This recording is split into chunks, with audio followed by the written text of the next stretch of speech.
נוכל סוף סוף להתחיל מחדש, נקי מלוכלך, הלוואי שהכל יחזור, נפגש לשיר ביעקב, ונוכל סוף סוף להתחיל מחדש, נקי מלוכלך, הלוואי, הלוואי, הלוואי, הלוואי,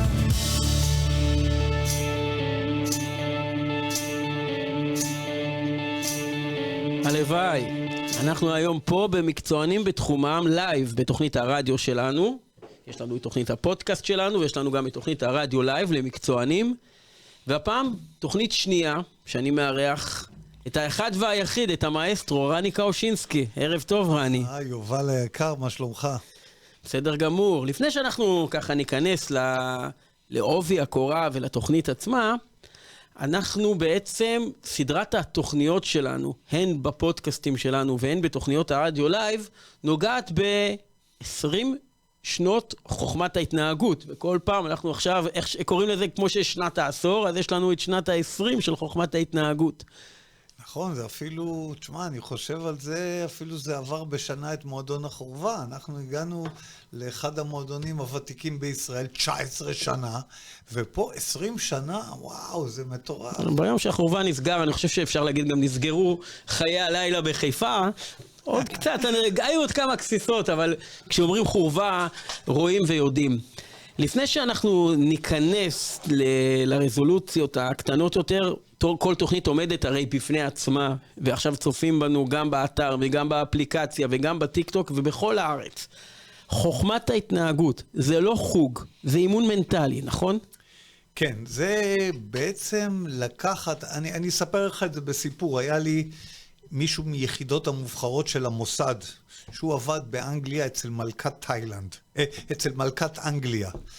והוא בא אליי, והביא את הבן שלו יום אחד, וזה חבר שלי ותיק, שהתאמן איתי גוף תאילנדי, וכל מזה. הוא אומר לי, תקשיב טוב רני, יש כאן 2 מקומות בעולם, שמאמנים אנשים איך להתנהג ואישיות מנצחת. אחד זה אצל מלכת אנגליה, ששם מביאים אנשי מקצוע מיוחדים ומלמדים אותם יחסי אנוש, הליכה נכונה, מבט עיניים וכו', ובחוכמת ההתנהגות. אמרתי לו, זה נחמד מאוד, וחשבתי על זה שבאמת אנחנו לא מלמדים את הילדים אגרוף תאילנדי, שחמט, פינג-פונג, טניס שולחן, אלא אנחנו לא מלמדים אותם, אנחנו מאמנים אותם, עם הדגש על המילה מאמנים אותם, כדי ליצור הרגלים חדשים באיך להתנהג בחיים. והאימון הזה בעצם נוגע בכמה וכמה שיטות. כן, אז כאן יש ממשק מעניין שהוא בעצם שפת הילדים, קוראים לזה תדר שפת הילדים, ושפת ההורים. מה זאת אומרת, רגע, שפת ההורים, יש שפה שונה בין ילדים להורים? מה שמעניין בשורה התחתונה בסוף זה אותם עקרונות, אותם פטנטים, בכף היד יש 5 אצבעות, לכולם יש 5 אצבעות, אבל כל אחד זה בגודל שונה וכו'. ולכן זה אותם עקרונות, אבל לילדים יש שפה, תדר ושפה שונה מההורים, ולהורים יש שפה שונה מהילדים, וזה מתנגש, בום. אבל שאתה אומר שיש שפה, אתה יודע, אנחנו גדלנו, ואני אמרתי, ההורים שלי לא הבינו אותי. ואז גדלנו, ובעצם הילדים שלי לא מבינים אותי. באיזה שלב בחיים אתה הבנת שמדובר בשפות שונות, בתדרים שונים, ואתה יודע איך להנגיש, הן לילדים והן להורים, את השיח המשותף? לא רק שלא הבנתי, אפילו כאבא וכמאמן של ילדים ואגרוף תאילנדי ומועדונים, הייתי מתעצבן. הילדים, למה הם לא מקשיבים? בואנה, מה הסיפור פה? הוא נענש עוד פעם ועוד פעם, והוא לא נכנס למקלחת. והוא נכנס לממתקים, למה הוא לא מבין עניין? ובאמת לא הבנתי את זה. וכשלא מבינים את השפה הזאת, שקוראים לה שפת הילדים, אז מה קורה למבוגר? הוא מתעצבן. הוא כועס, ואז עוד יותר זה לא שפה שמותאמת לילדים. ולכן, יום אחד, מישהו אמר לי, תקשיב טוב, אחד הילדים אומר לי, תקשיב, אתה לא מבין אותי. אז הבנתי שבעצם אני לא מבין לא אותו, אני לא מבין את השפה, שזה שפת הילדים. כלומר, יש שפה שאנחנו מדברים, שזה ההגייה והדיקציה והמילים, אבל בהתנהגות, בעצם זו שפה, כמו שילד ממציא שפה שאתה לא מבין שהוא מדבר עם חבר שלו, יש פה שפה שצריך ללמוד אותה. ממש ככה, זה כמו שעכשיו יבוא לי איזה צ'יינה עם עיניים מלוכסנות וידבר איתי בסינית, וזה, בהתחלה אני אגיד לו, yes, ובשלב זה גם יעצבן אותי. אותו דבר, הילד לא מבין אותנו, את המבוגרים, ועוד פעם אנחנו חופרים לו, ועוד פעם אנחנו אומרים לו בשפה שלא מותאמת לשפה שלו, ובסוף זה מעצבן אותו, ומה שקורה זה גם מעצבן אותנו, כי אנחנו לא מבינים את השפה שלו, זה מתנגש. ובאיזה גיל אתה מבין שאני רני קאושינסקי, אלוף עולם באגרוף תאילנדי, מלך חיי הלילה של חיפה, אחד שכבר מחנך דורות של אנשים להתנהגות של, אתה יודע, הבטחת מועדונים, מבין שבעצם אתה לא יודע את שפת הילדים. בזכות הכישלונות, בזכות החוסר ההבנה הזאת, ואז אני רואה, ובזכות אותו ילד שאמר לי, למה אתה לא מבין אותי? יש לי שפה משלי. ובזכות כך שאני רואה שכל ההורים מדברים בשפה מסוימת, והילדים בשפה אחרת. אז פתאום נפל לי הסימון, אמרתי, אני חייב לבדוק את זה. ובדקתי בדרך שלי, כי אנחנו כבר, הנה, כמו שאמרת, 20 שנה עם ילדים, אז היה לי את האפשרות לטפל בזה ולבדוק את זה. למה אני נתתי את כל ההקדמה הזאת של שפת הילדים? כי אנחנו מדברים על חוכמת ההתנהגות, שבאמת היא דרך ייחודית ביותר שמטפלת בילדים, אנחנו גם ניגע בכל תחומי החיים, ילדים עם חוסר ביטחון עצמי, ועד כאלו שעולים מ-0 ל-100 ואלימים, וגם כאלו שהם על הספקטרום. הבן שלי אצלך, אתה שינית לי את הילד ב-180 מעלות, ואנחנו מדברים על תהליך קצר של חצי שנה שעוד ילך וישתנה. אבל הבסיס בעצם לכל התהליך הזה, שאתם בחוכמת ההתנהגות יודעים להבין את שפת הילדים, ושפה של ילדים מורכבים, לא את אלה שיודעים להסביר את עצמם, יודעים להסביר את שפת הילדים, לדבר בשפתם, אבל גם לתווך לנו ההורים כיצד לנהוג. בדיוק, ומה שיפה במה שאתה תיארת, בין אם זה אוטיזם, בין אם זה חס ושלום פיגור, בין אם זה ADHD, הפרעת קשב וריכוז, בין אם זה אחד שהולך לאולימפיאדה, לנצח ולייצג את ישראל. בסוף זה אותם עקרונות, זה אותה אימפולסיביות, זה אותו הפרעת קשב וריכוז או ריכוז קשר, זה אותו העלבות, זה פשוט אותם עקרונות. וברגע שאנחנו כמבוגרים מתחילים להבין, אני אתן לך דוגמה. אחד הדברים, ילד, מורים לא מבינים שילד לא רוצה שיחליטו בשבילו. הוא לא רוצה. מצד שני יש לי בעיה, כי אם לא נחליט בשבילו, אז הוא יחליט את ההחלטות המקולקלות או זה. ולכן אנחנו צריכים לתת לו בחירה, אבל בסמכות שלנו. איך לעשות את זה? זה מתחיל מעקרונות קטנים וחמודים כאלה. איך מתחיל? אני היום יש לי ילד, בואו נגיד לצורך העניין, או שהוא עולה מ-0 ל-100 כי משהו לא מתווך לו, או שהוא לא יודע להסביר את עצמו, או שלחילופין הוא כל כך מפחד שהוא לא אומר שלום לאף אחד בכיתה. הוא יכול להיות גם ילד קפות שחוטף את המכות מכולם, ויכול להיות זה שמרביץ לכולם. המנהלת של בית הספר, המחנכת, אומרת לי, ואגב, ממקור ראשון, המנהלת של הבית ספר שלי המליצה עליך, כלומר, זה מה שנקרא, אתה שובר תקרות זכוכית שאנשי חינוך מובילים יודעים שאתה חלק אינטגרלי ממערכת החינוך, גם אם אתם אנטיתזה למה שהם נותנים שם, אבל זה כבר נושא לדיון אחר. והילד מרים טלפון, עברתי את כל השלבים, ואני מגיע לאבחון אצל רני. כלומר, לא כל אחד יכול להתכנס לחוכמת ההתנהגות. אז זה בדיוק הרעיון, שיש כמה ממשקים שמאוד קרובים גם להורים וגם לילדים, אבל ילד למשל, אחד הבעיות שאנחנו נתקלים, איך לנהל מערכת יחסים.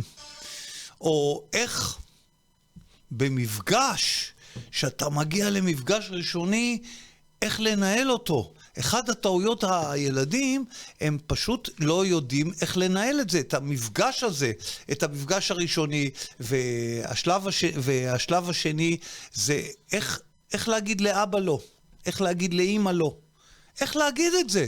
וזה משהו שזה החלק של הילדים. אבל אני דווקא רוצה להתחיל במבוגרים. מה זה? איך אנחנו מתווכים לאבא ולאמא ולהורים ולמנהלים ולמנהלי בתי ספר ולמטפלים את שפת הילדים. השלב הראשון זה לא להתאים, שים לב לפשטות, זה לקחתי מלחימה. כשאני רוצה להכניע מישהו בקרב מגע או בג'ודו, אני לא מתאים אותו אליי, אני מתאים את עצמי אליו. למשל, אני לוחץ לך יד. ראית? הלוחץ לך, אני לא מתאים את היד שלך אליי, אני מתאים את היד שלי אליך. ואותו דבר בלחימה, אני מתאים את עצמי ליריב, אותו דבר. אני לא משנה את הילד כלפיי, אני משנה את עצמי כלפי הצרכים של הילד בצורה מותאמת. זה השלב הראשון. השלב השני זה, שים לב, אני אדבר על משהו פרקטי, תקשיב, וזה, אם מי שמאזין פה רק ייקח את הכפפה הזאת וישתמש בו, זה פשוט עושה פלאים. גיליתי דבר מעניין, מעשרות הורים שאני מדבר איתם, והורים אלופי עולם, הם אומרים, כשהם באים אליי ואומרים, הבן שלי הוא הילד, הבן, הם משתמשים בכל מיני כינויים, אבל לא אומרים, יוסי. תשתמש בשם, יוסי לא רוצה להיכנס למקלחת. הצליל של השם, דרך אגב, אפילו פעם אחת, אני לא אשכח, באיזשהו פוסט של יונה יהב, היה יום הולדת, בדקתי בפוסט, 500 אנשים, חצי מהאנשים לא השתמשו. מזל טוב לראש, הם לא אמרו יונה מזל טוב. ולכן, זו דוגמה שהפילה לי הרבה הסימון, ההורים לא מספיק משתמשים בצליל של השם, יובל. ראית איך זה? נכון. פתאום... יותר אישי כזה. מה שלומך יובל? בסדר גמור, אני. או אם אני אגיד, אתה, מה שלומך? בוא'נה, אני לא מכיר אותך, מה נשמע? לא, יובל, מה נשמע? אתה מבין? זה המון אבל דקויות, רני, זה המון לשים לב לניואנסים קטנים מהרגע שהם מגיעים אליך, ובכל רגע נתון יש לך מספר רב של תלמידים ונערים. איך אתה משתלט ולזה? איך אתה יודע איך לגעת בכל אחד בפן של המקרו ובפן של המיקרו? אז אפילו אם אני אכנס לזה, אם אני אומר לך, אני מאמן את ההורים דרך סרטונים, דרך שיחות בסוף האימון, שאולי נדבר על זה אחרי זה, דרך שיחות אישיות, אותו דבר, יובל היקר, 90% מהמכנים של החוסר תקשורת הם לכולנו. סתם דוגמה, שימוש בשם. אנחנו לא משתמשים, שמעון פרס דיבר על זה, הוא אמר, אנשים לא משתמשים בשם הפרטי של הצד השני. אז הוא אומר, אז מה זה נורא? אז הוא אומר, לא. אבל מי שכן ישתמש, הוא הופך להיות אדם מיוחד. אתה משנה לאנשים את החיים. אנחנו בעצם מדברים על תהליך שכבר נמצא 20 שנה ועוד, אני רואה את זה, אני יכול להעיד את זה על הילד שלי, אבל אני גם יודע מאנשים רבים ונוספים, שבעצם ילדים שהגיעו אליך בגילאי ג', ד', ה' עם בעיות, ופתאום השפה שלימדת את ההורים שלהם, והשפה שאתה יודע איך לדבר אליהם. אני רואה את זה גם ילדים שאני לפעמים רואה איפה יש, איך הם מדברים, אין להם קשב וריכוז לשבת, ויש לך את היכולת במבט עיניים לגרום להם להתנהג כמו שהם לא התנהגו לעולם. ובתוכנית הזו, לצד זה שאנחנו מדברים על איך אתה עושה את זה, ועל כל פעם ניגע בניואנס אחר בתהליך מהרגע שכבר נרשמו והתחילו, אנחנו גם נדבר עם ילדים שהם היום כבר גברים שגדלו אצלך, ופשוט הנוכחות שלך בחיים שלהם שינתה להם את החיים. אז אנחנו מיד נעלה את הבוגר הראשון על הקו שיספר איך הוא התחיל ומה היה. אני רוצה להתחיל עם השיר שאתמול ייצג אותנו באירוויזיון, ולפני שאנחנו נדבר על הגאווה הלאומית, אני דווקא חשבתי אתמול כשראיתי את השיר של האירוויזיון עליך. נועם, שים לב, דברים שאני כהדרכת הורים, אבי שמעתי אצל אבי ואני רואה אצל הילד שלי. הוא עמד על הבמה והוא לא ראה אף אחד ממטר. גם כשקשה לו, הוא התמודד. קשר עין, תמיד אתה אומר, מציל חיים.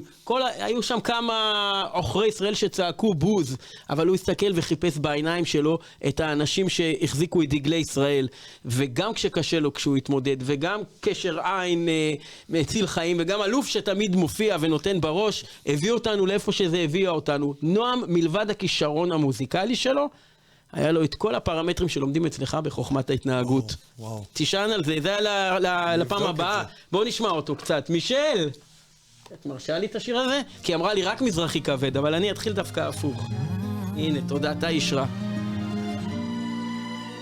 מישל זוהר רעילה, אני באפלה, איך השארת אותי בצל, כוכבת בלי תהילה, משוגעת גדולה, אני קם ונופל.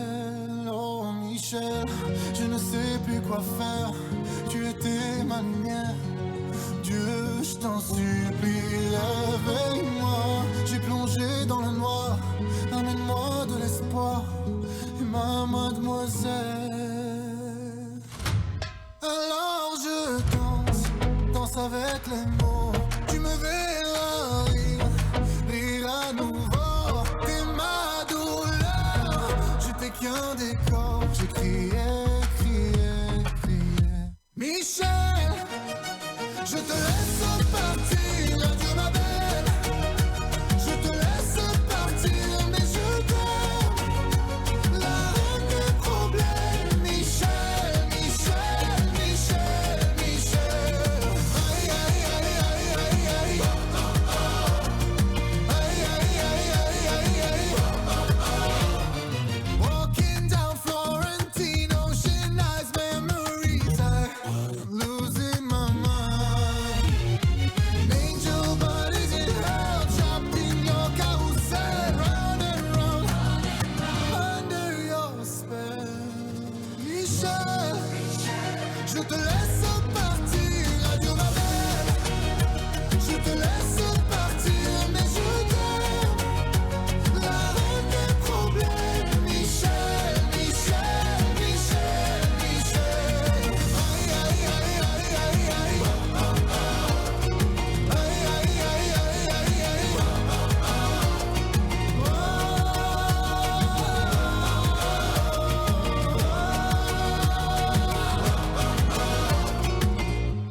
ואולי בסוף יהיה לנו טוב, מתפלל עלייך שתזכי לאהוב, בין דמעה לדמעה יש מי שישמע, יש מי שישמע.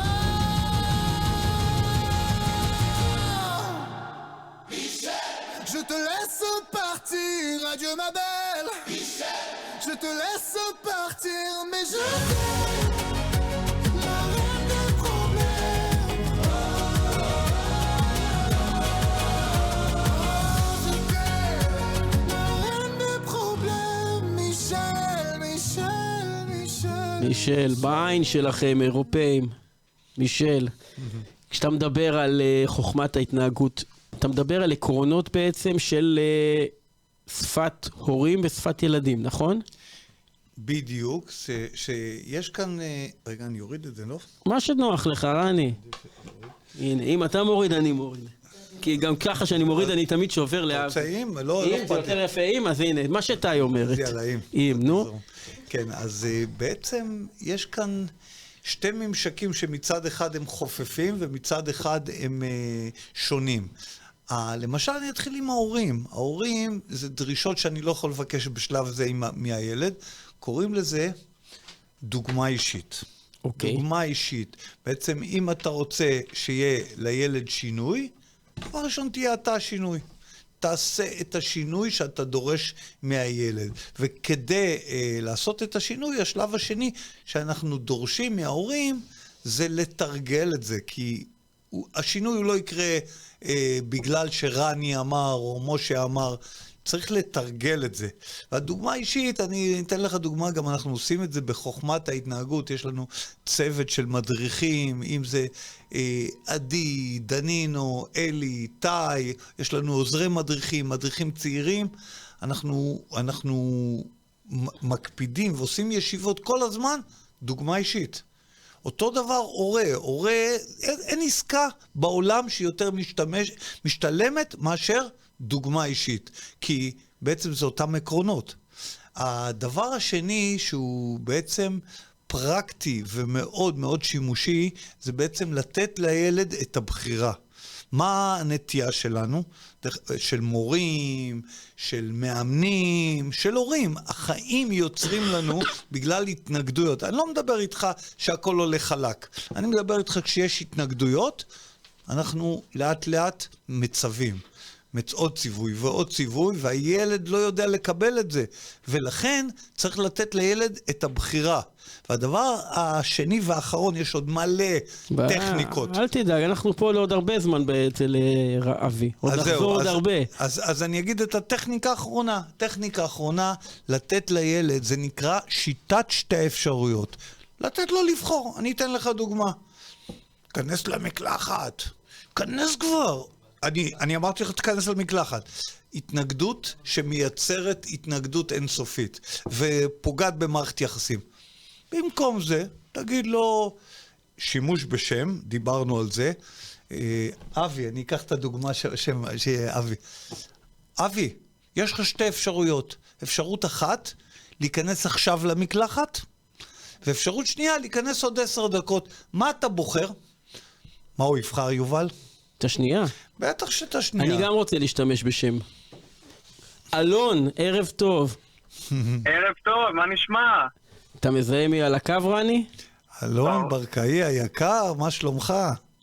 איך הולך, רני? מה קורה? בסדר, טוב לשמוע אותך. אלון, בן כמה גם אתה טוב לשמוע עכשיו? אותך. תודה. אני בן 23 עכשיו. שמעתי שסיימת שירות בצנחנים, שאתה לומד עכשיו. כן, כן. סיימתי שירות בצנחנים, אני עכשיו לומד משפטים באוניברסיטת חיפה. ובאיזה גיל אתה התחלת אצל רני? מאוד מוקדם. אני חושב שכיתה ד', משהו כזה. מאוד מאוד מוקדם. אתה יודע שעכשיו אמרת שסיימת צנחנים ומשפטים, אתה היית צריך לראות את הפנים של רני. אבא גאה. איזה ילד היית שהגעת לרני? איזה ילד היית כשהגעת בכיתה ד', גיל 10, 11, אני משער לרני? וואו. הייתי היפראקטיבי בטירוף, תזוזתיות, לא יכולת לשבת בשקט, לא הבנתי מתי זה הזמן לעשות רעש, מתי זה הזמן להקשיב. כן, זה היה מקרה רציני. אם היו אומרים להורים של אלון הקטן שפחות מ10 שנים, מתוך עשור וקצת, אתה מה שנקרא תהיה בשירות קרבי בצנחנים, יושב ולומד בכיתה משפטים, היית מאמין? לא, מה פתאום, איזה, לא הייתי בית ספר כמעט, לא הייתי בכלל בקטע הזה. ואז אתה מגיע לרני, ומה פתאום, בכל זאת ילד בן 10 היפראקטיבי, עושה שטויות, לא נח לרגע, מה בתיווך ובשפה שרני דיבר איתך היה כל כך שונה ממה שהיה לך במסגרות הלימוד האחרות? זה היה... איך אני אסביר את זה? בהתחלה זה היה קצת קשה. בוא אני אגיד ככה, היה המון התנגדות מצידי. כי אתה יודע, ילד זה ילד. ואני חושב שלאורך הזמן, כל מקרה קטן וכל אירוע קטן, לאט, מדרגות קטנות, שינו לחלוטין את ההתנהגות שלי לטובה. ואני חושב שזה הכי משמעותי, כי גם הייתי לטווח מאוד מאוד ארוך. לאורך גיל ההתבגרות שלי חוויתי את השינויים הקטנים האלה. כמה זמן היית אצל רני? הייתי מכיתה ד' עד פחות או יותר הצבא. רני, זה תהליך משמעותי שאלון חווה אצלך. כן, הוא עשה כברת דרך של, כמו שאומרים, מדרגות קטנות שהן בעצם הפכו להיות ענקיות. מה אתה זוכר ממנו? אני זוכר באמת שהוא התחיל, אלון, אז באמת היו המון התנגדויות, והוא אפילו, אני זוכר שהוא באגרוף היה מתנגד אפילו לאגרוף. עברו אז שנים, הוא התאהב באגרוף, ודווקא דרך האגרוף הוא למד את התזמון, הוא למד את ההקשבה, הוא למד, גם שאתה מפסיד, אתה פתאום עושה קידה, אתה מכבד את הצד השני, והוא הפך להיות מתאגרף ממש ממש טוב. אני אומר לך, אלון, האגרוף הוא היה חשוב, אבל בעיניי מה שהוא נתן לך, זה לדעתי היה מאוד מאוד חשוב. איך אתה, כשמגיע לך אלון שהוא בן 10, ואלון, מתי שאתה רוצה תתפרץ גם לשיחה, כי הדיאלוג יהיה בינך לבין רני, אתה רואה אותו, אתה יודע, מילדות, לנערות, לבגרות, לקראת צבא, אתה רואה את הילד משתנה לך מול העיניים, ואתה מהצד השני נלחם, אתה מבין שהמקום הזה זה העוגן שלך. אז היה מצבים שבהתחלת התהליך זה היה רווח והפסד מיידי. ממש הצגנו לו את זה כמראה, כי הוא לא הבין בדיבורים ובשיחות. אבל תמיד שהיה רווח והפסד, גם רווח, גם צ'ופר וגם מחיר, הוא תמיד קיבל אחרי זה הסבר, אבל ההסבר הוא לא היה לפני הרווח והפסד, הוא היה רק אחרי הרווח והפסד, ולאט לאט זה הופנם והופנם, והוא נכנס לעניינים. אלון, איך אתה... היום שומעים אותנו הרבה מאזינים, גם הורים. אתה יודע, רני חוגג 20 שנה לחוכמת ההתנהגות. הדור הבא, כן, הדור הבא. מה אתה אומר להורים ששומעים אותנו עכשיו, להורים, לילדים שהפכו לנערים? אני חושב שזה... הדרך של רני עושה פלאים. אני חושב שזה שווה לחלוטין. והדבר שהוא לדעתי הכי חשוב זה ההתמדה. לעשות את זה לאורך זמן. כי ברגע שאתה תוך כדי גם גיל ההתבגרות, שאתה משתנה בתור בן אדם, יש לך את ההכוונה החיובית הזאת, זה מה שלדעתי יש לו את הכי הרבה משקל.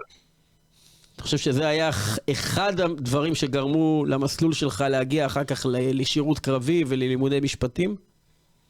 אני בטוח שכן. לחלוטין. אני רוצה לספר לך סיפור כזה מעניין ומצחיק. זה היה בשיא הקורונה. אנשים היתושים לא הסתובבו ברחוב. פחד אלוהים, כולם בלחץ.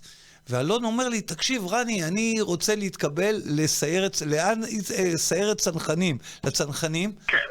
כן. ואני אומר לו, הוא אומר לי, אבל תשמע, זה לא הלך לי בסיבוב הראשון וזה.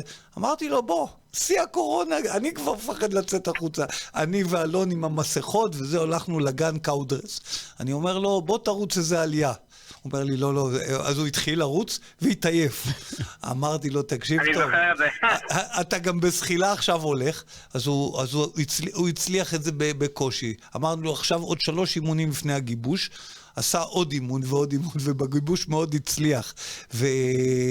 ואני זוכר, זה גם אותי הפתיע, כמה הכנה היא חשובה לחיים עצמם. ובסוף הוא היה מצטיין שם, והוא הצליח כל כך בצנחים, והוא היה גאווה. ואני גם לא אשכח, אלון, שאתה באת וסיפרת לילדים על הדברים שהם רגילים, עושה מה בא לי ואני יכול לעשות הכל, ואתה אמרת להם, תקשיבו, על איחור אתה נשאר בבסיס ריתוק, ואז הם הבינו שהחיים זה לא פיקניק. את זה אני זוכר, הוא נתן את הדוגמאות האותנטיות מהצבא, וזה היה מאוד יפה. אז אני יכול לסכם את השיחה הזאת, שאני לעבור לחצי שעה הקודמת, שבה אמרנו, חוכמת ההתנהגות זה לא חוג, זה אימון מנטלי, זה דרך חיים, ואני חושב שהדרך הזאת שהייתה לצד כל מה שאתה חווית בשנות התבגרותך, עיצבה אותך, שינתה אותך, והייתה דבר מאוד מאוד מרכזי בחייך. את השיר הבא אני מקדיש מאלון אליך בלי שהוא יודע שאני בוחר אותו, ככה בא לי את זה. מודה אני של עומר אדם, כי יש הרבה אנשים שמודים לך על היותך חלק מהחיים שלהם, ותודה אלון שפינית מזמנך לשיחה, והמון בהצלחה בלימודים. תודה רבה, להתראות.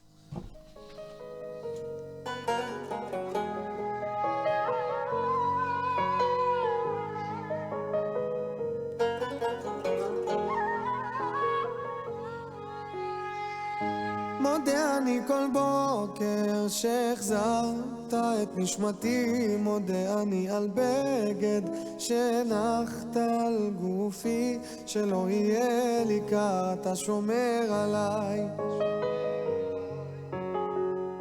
מודה אני כל בוקר על האור, על עצם היותי, מודה אני עליכם שנחת לשולחני, שלא אהיה רעב, שלא אדכא. על אין ספור חיוכי מודה אני, על כל כישרונותיי ועל כל שיריי, את כולם מקדיש לך. דע לך, שמודה אני לך.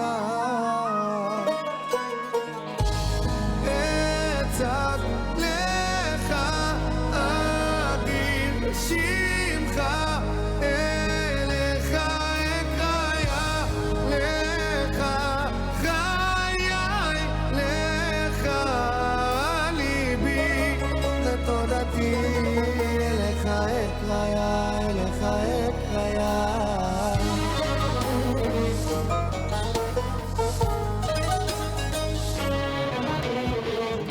מודה אני כל בוקר על כוחי, על אבי ועל אמי, מודה אני על גשר שנתת בשדותיי, לדאוג לאוהביי נתת לי חיי.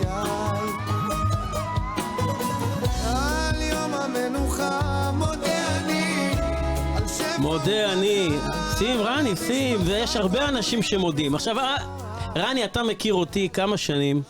וואו, 20 שנה פלוס 15, אני יודע. מה חשבת? שאני אעשה לך תוכנית גנרית, שנדבר רק על מה שקורה בחוכמת ההתנהגות ונדבר, הכל רשום לי בראש, ויש לנו את הבוגרים של חוכמת ההתנהגות ויש את השירים, אבל גם אני במהלך השנים, עוד לפני שהבן שלי התחיל אצלך, נחשפתי לפועלך. לא מעט, אתה יודע, אני מנהל בית ספר למוזיקה, ולא מעט במהלך השנים, הרבה מאוד אנשים שגדלו אצלך, גם בסוף עיצבו את עצמם ומצאו גם המוזיקה מפלט, ולצד האימון אצלך, היו גם מגיעים ולומדים אצלי מוזיקה. ביום אחד העובדים שלי, סלש נגנים אצלי, קולט שיש לי תמונה איתך בביט. והוא אומר לי, מה לך ולרני? אז אני אומר לו, רני זה אח. ואני רואה את הבן אדם בהתרגשות, באמת בהתרגשות, וזה אחד שלא מתרגש מכלום.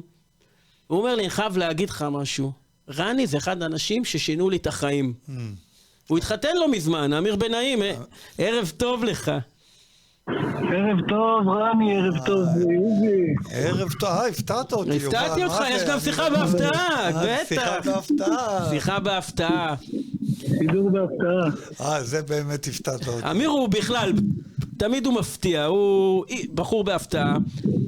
למה אמיר, אתה, ואני זוכר אותך כאחד שלא מתרגש מכלום, פוקר פייס, פנים כאלה של עוד רגע בא לי להרוג מישהו, אבל אני זוכר שדיברת על רני, והיה לך דמעות בעיניים, בהתרגשות אמרת לי, רני הצילי סלש, זה בן אדם שפשוט שינה לי את החיים. אני אישית לא יודע איפה הייתי היום נמצא עם לא רני, באמת. הכלים שהוא נתן לי לחיים, והדברים שעברנו שם יחד, הן בפן של הביטחון, אוקיי, מבחינה פיזית גם, והן בפן של לדבר ולתקשר עם אנשים, ולדעת איך לפתור כל דבר בצורה של דיבור, ובצורה של לסיים כל דבר בשלום. דברים באמת מדהימים. עכשיו, גם באופן כללי, ביום יום, בחיים, אני יכול לספר לך סיטואציה למשל שנתקלתי בה. רני לימד אותנו שבמקרים מסוימים, לפעמים אפילו, אם לא עובד בגישה יפה, ולפעמים אפילו לשחק אותה משוגע, בשביל שהצד השני ירתע. אוקיי, אני מדבר על מצב שהוא קיצוני יותר. אז אני אספר איזה סיפור ככה, אוקיי? שחרוט לי במוח, ואני זוכר שזה גם כמעט דקרו אותי, בוא נגיד, אם לא השיטות של רני. אוקיי, ולא פיזי בכלל. יום אחד ישבתי בצומת קריית אתא, והגיעו שני בחורים, התחילו לאיים עליי. רוצה דקירה, רוצה זה, שיחקתי אותה כזה משוגע. הם הלכו, והם חזרו עם בקבוק שבור, ועם דוקרן, וזה. עכשיו נכנסתי לקיוסק ליד, כי אני... אתה איתנו? אתה איתי? אנחנו איתך, הבילוש לא מצוטט לנו, אתה יכול להמשיך לדבר, זה בסדר. לא בסדר, שמתי ככה במכנס, הם התקרבו מרחוק, פשוט הוצאתי את האקדח צעצוע הזה ושיחקתי אותה, הם באו עם הסכין לדקור אותי ממש. הוצאתי והם פשוט התחילו לרוץ, ולא, זה מתיחה, ולא התכוונו, לא זה. ובכלל בלי אלימות, בלי שום דבר. אז גם קודם כל, להוציא באינסטינקט את הדבר הזה בחיים, בלי להשתמש באלימות, ובלי להשתמש בדברים האלה. ללמוד אגרוף או ללמוד אומנות לחימה זה יפה מאוד, אבל צריך לדעת להשתמש בנשק הזה. לא להשתמש בו חס ושלום לדברים שיכולים לפגוע, אם אפשר לפתור את זה בצורה שהיא אחרת, או בצורה שהיא יפה יותר. וגם באופן כללי, זה עזר לי, היום אני מתעסק בנדל"ן, וגם לפני כן, לפני כמה שנים, גם התעסקתי באותו תחום. זה משהו שהוא עוזר לי גם בעסקים, גם אפילו במחירות.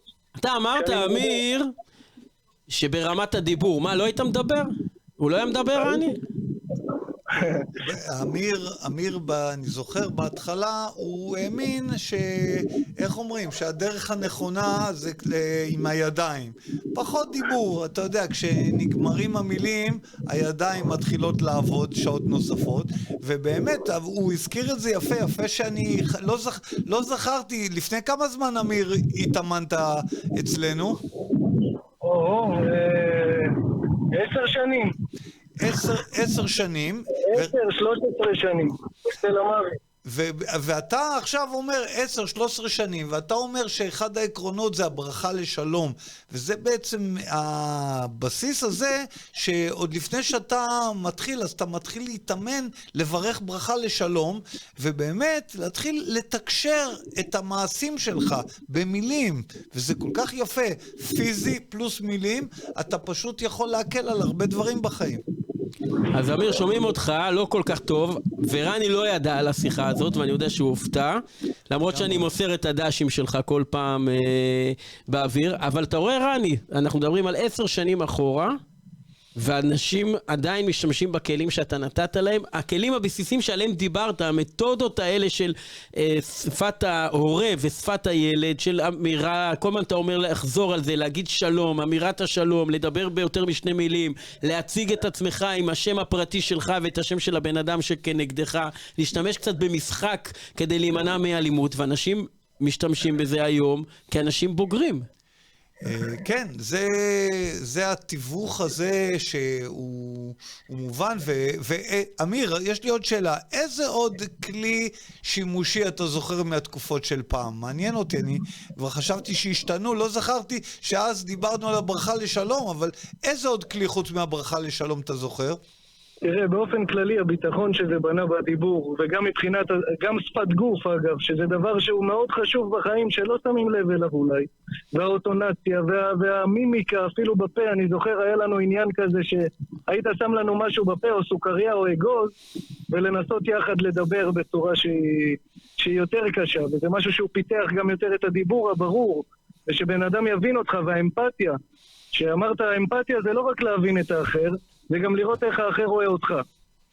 כן, שרה שר השיר שמח, היה שם אז? היה.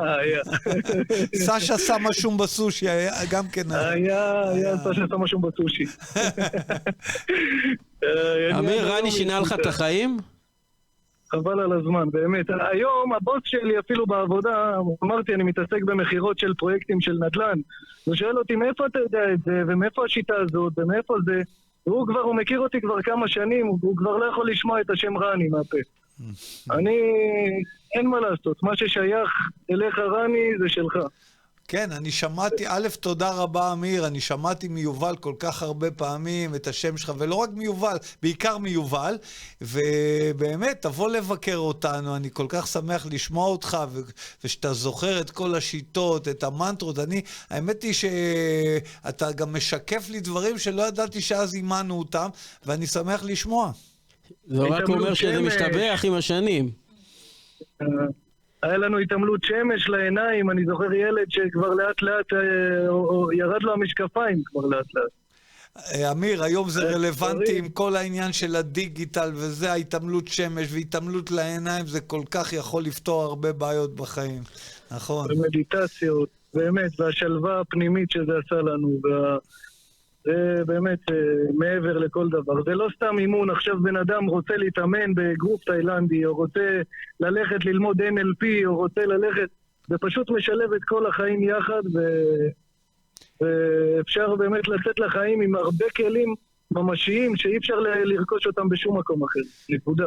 תגיד, אמיר, בתקופה ההיא שלך היה גם את הליווי הורים? היינו עושים סדנאות להורים, או שבתקופה הזאת עדיין לא עשינו את זה? אולי היה פעם אחת, היה ויפאסנה, והיה מחנות אימונים שהיית עושה לנו. כן, אבל זהו, ועכשיו הכנסנו את האלמנט הזה, הנוסף, שאנחנו עושים בכל שיעור, אמיר, ברבע שעה האחרונה אנחנו עושים אם יש דבר אחד שאני מצטער הורים. שאני לא עשיתי לך בביט סדנת ויפאסנה, היה לי קצת יותר רגוע שם לעבוד איתך. אמיר בן נעים, תודה שהתפנית אלינו, מזל טוב לחתונה שלך, תבוא לבקר עם האישה אצל רני, וכיף לשמוע גם אחרי 10 שנים, אתה מבין, אנחנו מדברים על סיפורים עכשוויים, ותראה איך בן אדם 10 שנים אחרי, עדיין משתמש במתודות, ובשפת ההורים, ובשפת הילדים, ובכל מיני דברים שאפילו שכחת שהכנסת להם לפה, גוז וכאלה, איך הוא משתמש בזה ביום יום. ויש לי שיר סבבה בשבילך עכשיו, רני. טי, את מעריצה את אבא? כמו שכולם? אבא של שלומי שבת. כי היית אבא שני להרבה. לכולם יש את האבא הביולוגי, והאבא השני שלהם זה רני. אמיר, חולה עליך, להתראות. אוהב אתכם מאוד. ביי. טוב לשמוע, אחי יקר. תהנו, אוהב אתכם המון. תודה על הכל. תודה רבה. חבר אמר לי לכתוב שיר עליך, על כל מה שראיתי בפניך, על השלווה ללא מילים, הניחוחות והצלילים, הכל היה כל כך יפה בעיניך. אבא, זוכר את השבילים לבית הספר, את כל המנגינות מתוך החדר, שהקשבת איך אני שר עם המבט המאושר והחיוך המתחבא בין שפתיך. אבא, על הדרכים שכה אהבת לטפח, אני הלכתי וניסיתי לנצח, ולא תמיד הבנתי איך, כי לא הכל הולך, אני שונה ממך אבל מאוד כמוך.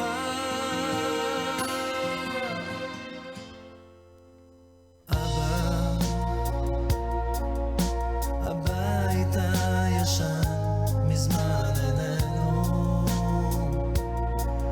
עברנו, התקדמנו, השתננו, ממלאים את החסר בפרצופים דומים יותר, במה שכל אחד חשב שחסר לו.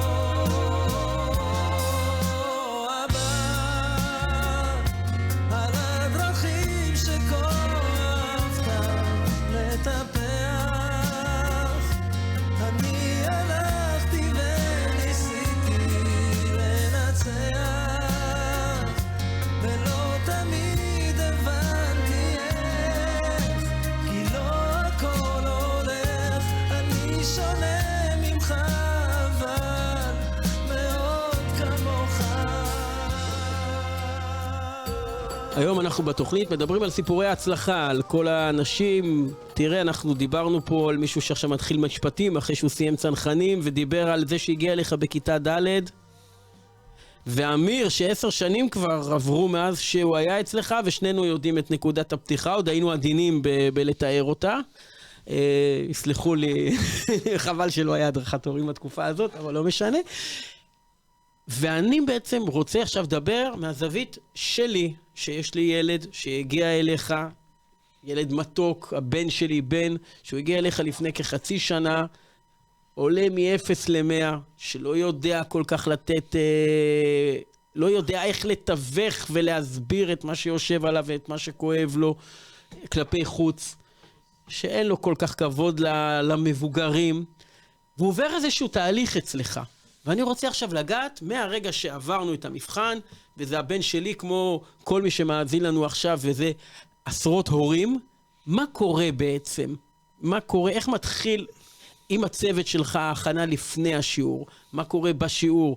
איך הכל מתנהל ואיך התהליך הזה עובר? ופעם אתה אמרת לי משפט יפה, שיש בו הרבה דיסוננס ואני נוגע בו ואז אני מעביר את המיקרופון אליך. מצד אחד יש פה תהליך. יש פה תהליך של לבנות אמון עם הילד ולבנות איזשהו משהו כדי שהמצב יצליח. מצד שני אתה אומר, נכון שיש תהליך, אבל הוא צריך לקרות מהר. כלומר, אתה באיזשהו מקום מסנדל את עצמך, כי יכולת להגיד לאנשים שיש תהליך. יכול לקחת 7-8 חודשים. ואתה אומר, יש תהליך מצד אחד, אבל אני מחויב להביא לכם תוצאות מהירות. ואיפה אתה מצליח יחד עם הצוות שלך להתגבר על הדיסוננס הזה, כי מילה תהליך זה לטווח ארוך, ותוצאות זה משהו לטווח קצר. וזה מדהים בעיניי. אז אני אתן לך דוגמה, עץ, שתגדל עץ בתנאים הטובים ביותר, עלי אדמות, עם כל הדשנים הטובים, ולא תיתן לעץ התנגדות וקונפליקט. מה זה קונפליקט? זה היה שתי הפכים. הוא התרסק. אותו דבר בתהליך. הכל מבוסס על קונפליקט ועל התנגדות. אפילו באגרוף, אם אני רוצה, אני מצד אחד צריך להיות מספיק קרוב ליריב כדי לפגוע בו, אבל מצד שני אני צריך להיות מספיק רחוק כדי שהוא לא יפגע בי.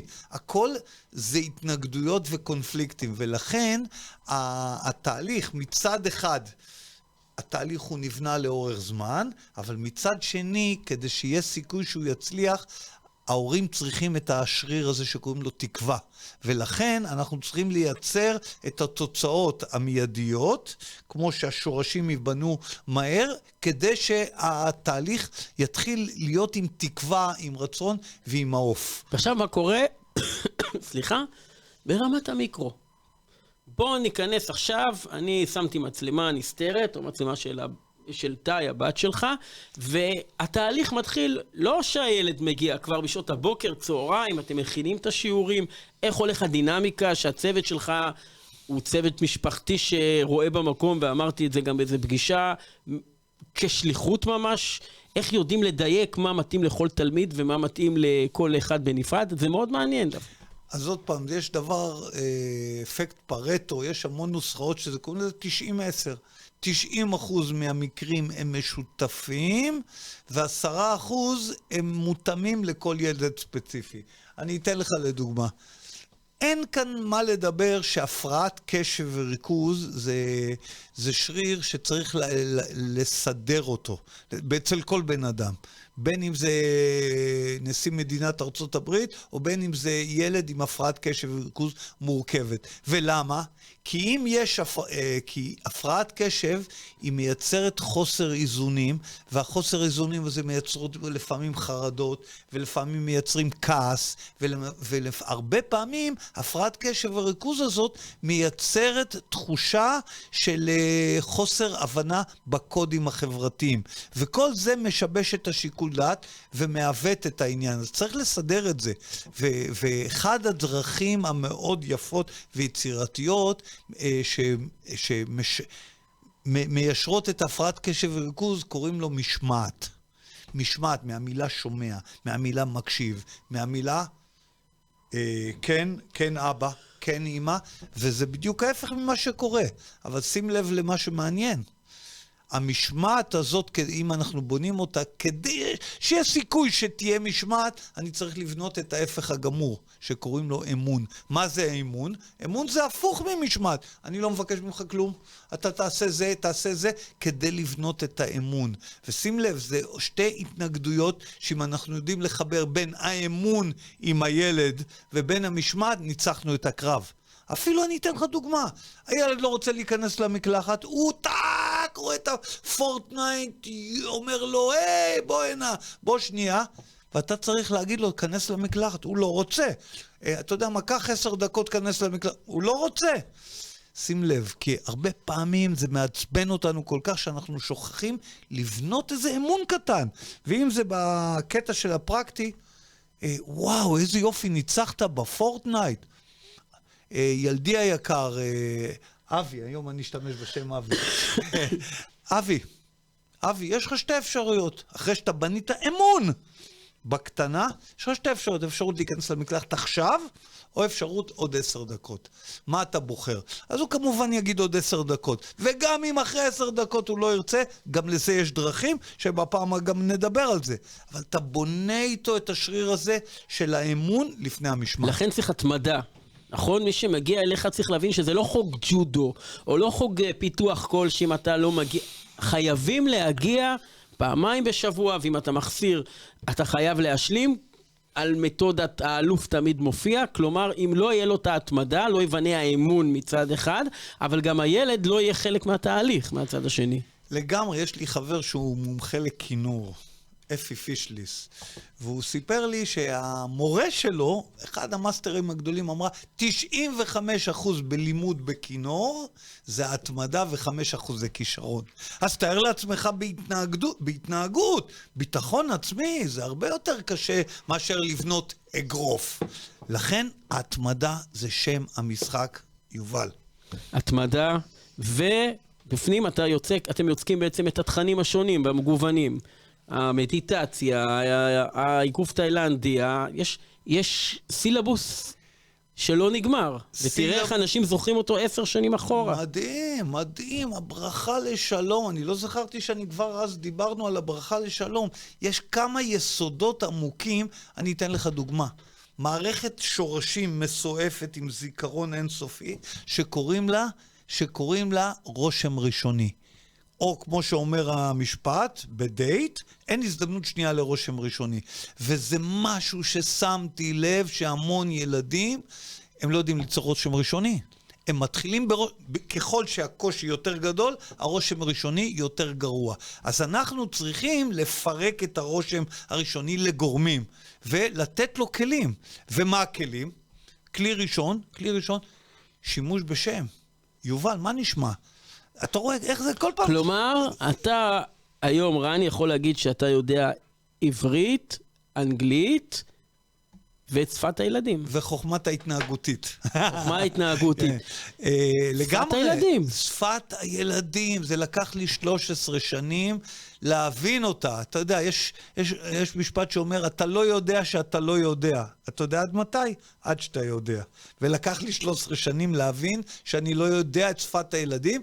והורה שמגלה תוך כדי המסע את שפת הילדים ומתחיל לתרגל את שפת הילדים, הוא מתקשר אחרת לגמרי במערכת יחסים עם הילד שלו.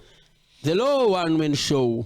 אתם יש לך צוות, וצוות שהולך איתך יחד, וצומח איתך, ומתפתח איתך, ולמד איתך. בוא תספר לנו על צוות חוכמת ההתנהגות, שזה מדהים בעיניי, כי כשאנשים באים, הם יודעים שזה תורתו של רני קאושינסקי, אבל אתה מגדל דורות תחתיך, שהולכים באש ובמים יחד איתך, והילדים והנערים נקשרים אליהם. זה לגמרי, אני חושב, לב ליבו של העניין. אני אתן לך דוגמה, ההפך מאני נגד אני, יש את המשפט שאומר, זה לא אני, זה אנחנו. יש לנו צוות שבאמת, אני חושב שאני לבד, נחמד, בחור טוב, רני קאושינסקי, אבל בזכות הצוות שלי המנצח, אנחנו מובילים את המערכה. למשל, אפילו עדי חן, שהוא עובד איתי 18 שנים, הגיע לחוכמת ההתנהגות, אפילו לא רצה בהתחלה להדריך. אמרתי לו, תקשיב טוב, אני לא רואה אותך בעיניים, אתה מדריך אצלי, ימתי עליו. תקשיב אח שלי, אתה מדריך. והיום הוא מדריך, הוא כמו שותף של ידי, והוא מבין, והוא נותן ערך כל כך גדול לילדים, ערך שאני לא יודע לתת ערך. אותנטי כזה, שהוא היה ילד כזה, ודנינו. דנינו הולך איתך מהחורבה, אני חושב.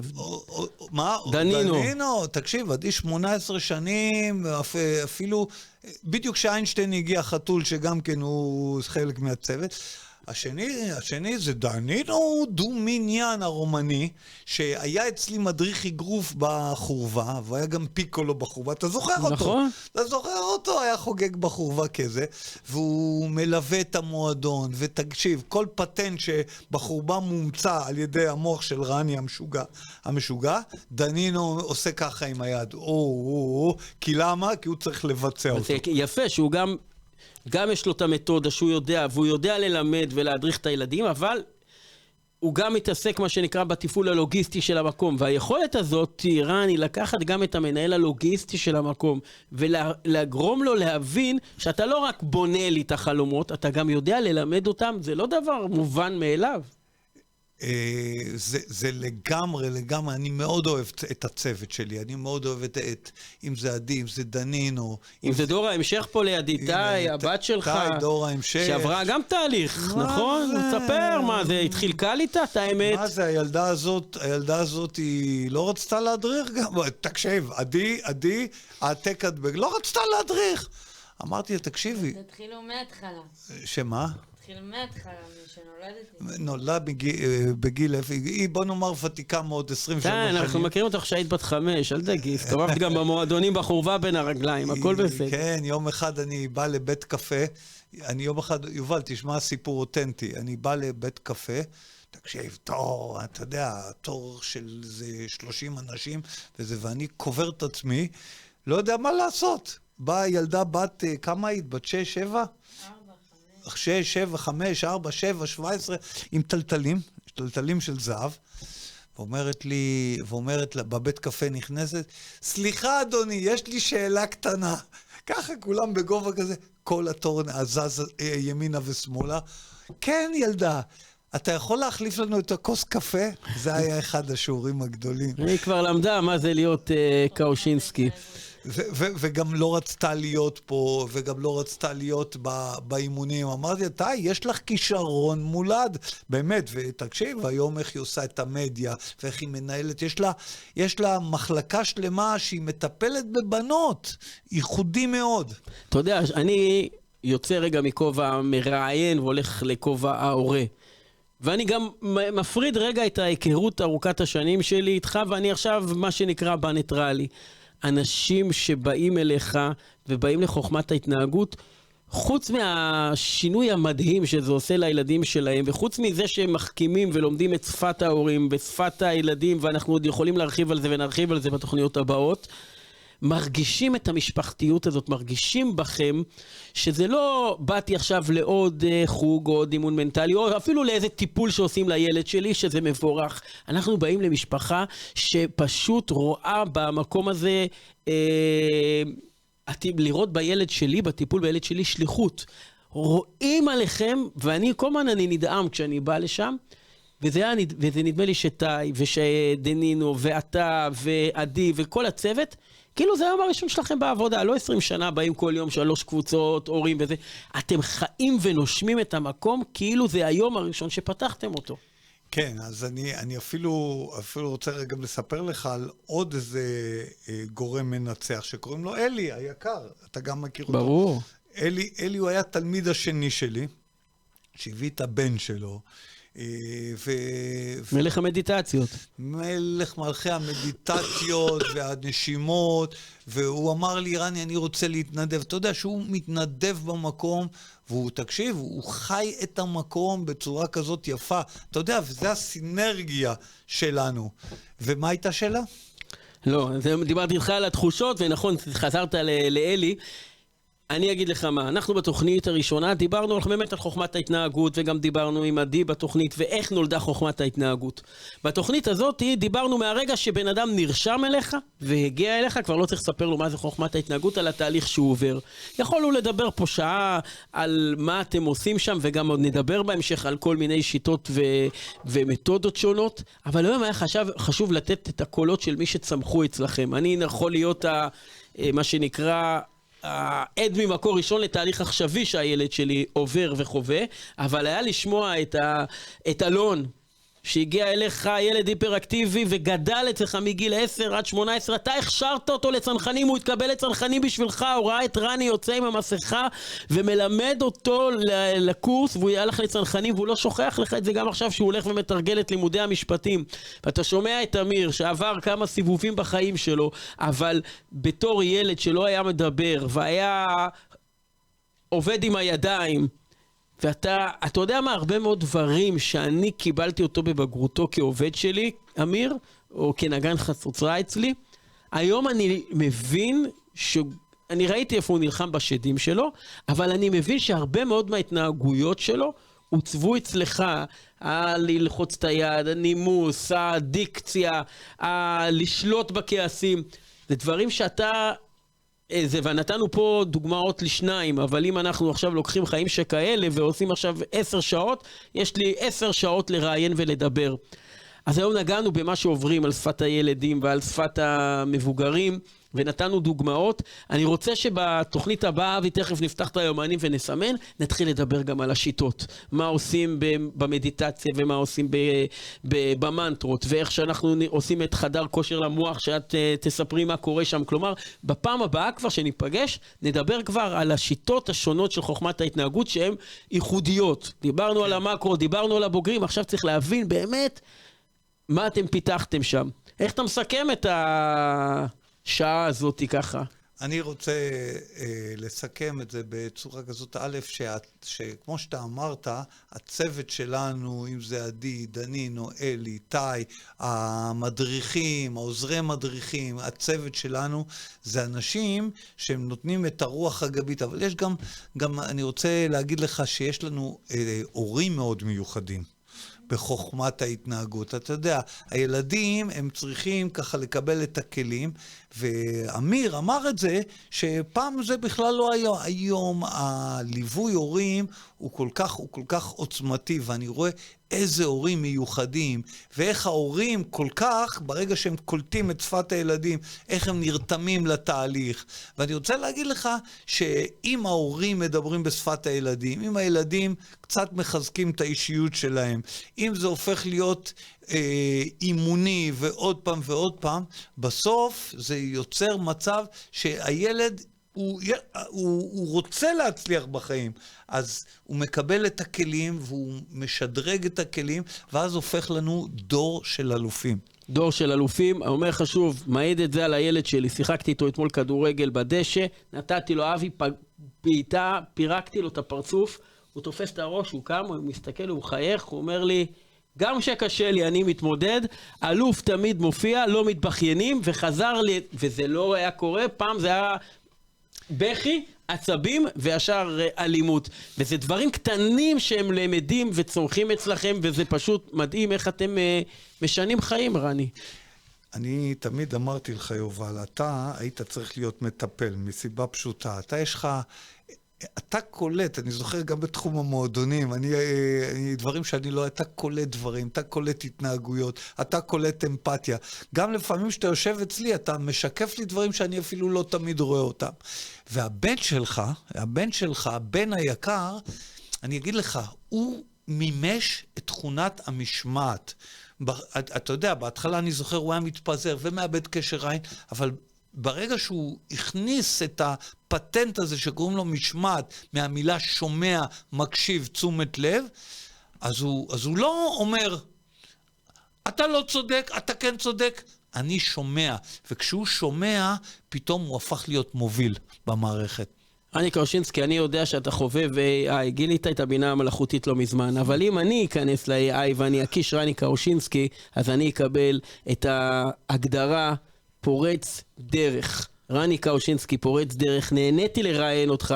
ניפגש בתוכנית הבאה של חוכמת ההתנהגות, ונדבר בתוכנית הבאה על הדרך. מתי בחרה? בחרה איזה שיר? כי בטח היא תבחר שיר עכשיו שלא יודע איך יצא קאושינסקי. זה האוחנה שבה יצא החוצה עכשיו, לא? הנה. כמו שאומר המשפט, אני לא יודע לאן אני הולך, אבל אני בדרך. תודה רבה. תודה, יובל האלוף.